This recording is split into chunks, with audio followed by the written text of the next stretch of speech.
Hi friends, welcome to Paru's kitchen. இன்றைக்கி கல்யாண நாள், பிறந்த நாள் கொண்டாடுற அனைவருக்கும் என்னுடைய மனமார்ந்த வாழ்த்துக்கள்.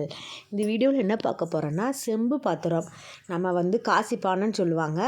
இதை எப்படி க்ளீன் பண்ணலாங்கிறத பார்க்கலாம். இந்த மாதிரி செம்பு பாத்திரத்தை க்ளீன் பண்ணுறதுக்கு ஒரு லெமன் எடுத்துக்கோங்க, கொஞ்சம் உப்பு, வேறு எதுவும் தேவைப்படாதுங்க. இந்த பானைக்கு எனக்கு பாதி லெமனே போதும். நான் ஒரு லெமன் எடுத்துருக்கேன், அதில் பாதியாக கட் பண்ணி எடுத்துக்கிறேன். உப்பில் தேய்ச்சிட்டு அப்படியே நாங்கள் நைஸாக தேய்ச்சா போதும். ரொம்ப ஸ்டெயின் பண்ணி தேய்க்கணுன்னு கூட அவசியம் இல்லை. அங்கே பாருங்கள், நான் எப்படி தேய்க்கிறேன்னு பாருங்கள். செம்பு பாத்திரத்தில் தண்ணி வச்சு குடித்தா ரொம்ப நல்லதுன்னு சொல்லுவாங்க. அதுக்காக நம்ம அப்படி கழுவாமே வச்சு குடிக்கக்கூடாது. 2-3 நாள் ஆனது அது ஒரு மாதிரி இயற்கையாகவே ஒரு மாதிரி கருப்பாக, ஒரு மாதிரி டார்க் க்ரீனாக ஒரு மாதிரி கலராக தோணி வந்துடும் தண்ணியே. அது மாதிரி அந்த மாதிரி வர அளவுக்கு நம்ம வைக்கக்கூடாது. அதனால் நம்ம இந்த மாதிரி செம்பு பாத்திரம்லாம் ஒரு 3 நாளைக்கு ஒரு வாட்டி கழுவணும். கண்டிப்பாக கழுவுனா தான் அந்த தண்ணி நமக்கு யூஸ்ஃபுல்லாக இருக்கும். நம்ம லைட்டாக தேய்ச்சாலே போதும். பாருங்கள், ரொம்ப ஸ்ட்ரெயின் பண்ணி தேய்க்கணுன்னு அவசியம் இல்லை. எப்படி கருப்பாக இருக்கிறது இப்படி பளபளன்னு வருதுன்னு பாருங்கள்.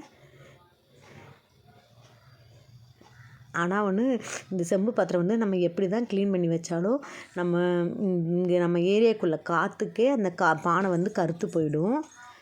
என்னென்னு தான் நம்ம நல்ல தண்ணியிலே கழுவி வச்சாலும் அந்த காற்றுக்கே கருத்து போயிடுது.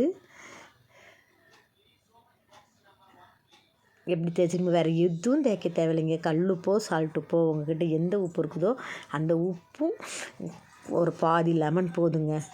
பாதி லெமன் தான் நான் தேய்ச்சிருக்கேன். அதுலேயும் எப்படி பளபளன்னு ஆயிடுச்சுன்னு பாருங்கள். ரொம்ப ஸ்டெயின் பண்ணி தேய்க்கணுன்னு அவசியம் இல்லை.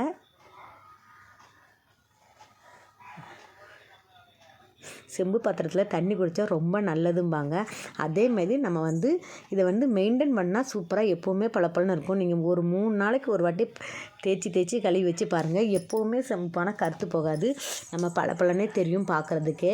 நம்ம ரொம்ப நாளாக தேய்க்காமல் விட்டால் தான் அந்த கலரும் ரொம்ப டல் ஆகிடும். அப்புறம் அப்படி தேய்க்காமல் தண்ணி ஊற்றி நம்ம குடிக்கவும் கூடாது. 3 நாளைக்கு ஒருக்கா கண்டிப்பாக நீங்கள் தேய்ச்சி யூஸ் பண்ணுங்கள். ஆனால் செம்பு பாத்திரத்தில் தண்ணி குடித்தா அவ்வளோ நல்லதுன்னு சொல்லுவாங்க. இதை நீங்கள் எல்லாருமே வீட்டில் இருந்ததுன்னா கண்டிப்பாக எடுத்து தண்ணி ஊற்றி குடிச்சு பாருங்கள். நிறைய பேர் 2 நாளைக்கு ஒருக்கா கழுவ வேண்டியது இருக்குது அப்படிங்கிறதுக்காகவே தண்ணி ஊற்றாமல், நான் கூட அப்படி தான் கொஞ்ச நாள் வச்சுருந்தேன் தண்ணி ஊற்றாமவே. அதுக்கப்புறம் தான் தோணுச்சு, நம்ம என்ன வேலை, நம்ம 2 நாளைக்கு ஒருக்கா கண்டிப்பாக கழுவிடுவோம். 3 நாள் ஒரு வாட்டி கழுவினா போதும். இவங்க பாருங்கள் எப்படி அந்த க்ரீன் கலரில் வந்திருக்குன்னு பாருங்கள் தண்ணி. அந்த செம்போட கலரே அப்படி தான் வரும். நம்ம கழுவும்போது எப்படி பளபளன்னு ஆயிடுச்சு பாருங்கள். ஒரு மாதிரி பிங்காக தெரியுது பார்த்தீங்களா, லைட் பிங்காக. ரொம்ப பிங்க்னஸ் ஆகிடுச்சு பாருங்கள். சூப்பராக தவளைப்பானை ரெடி ஆயிடுச்சு. எண்ணி தண்ணி ஊற்றி குடிக்க வேண்டியதுதான். அவ்வளோதான் ஃப்ரெண்ட்ஸ், இன்றைக்கி ஈஸியாக இதோட வீடியோவை முடிச்சாச்சு. நீங்களும் உங்கள் வீட்டில் செம்பு பாத்திரம் இருந்தால் இந்த மாதிரி தண்ணி ஊற்றி குடிங்க. 3 நாளைக்கு ஒரு வாட்டி கழுவுங்க. எப்போவுமே இப்படியே பளபளன்னு இருக்கும். நான் சொன்ன மெத்தடில் எல்லாமே ஃபாலோ பண்ணுங்கள். செமையாக சூப்பராக இருக்கும் பாருங்கள்.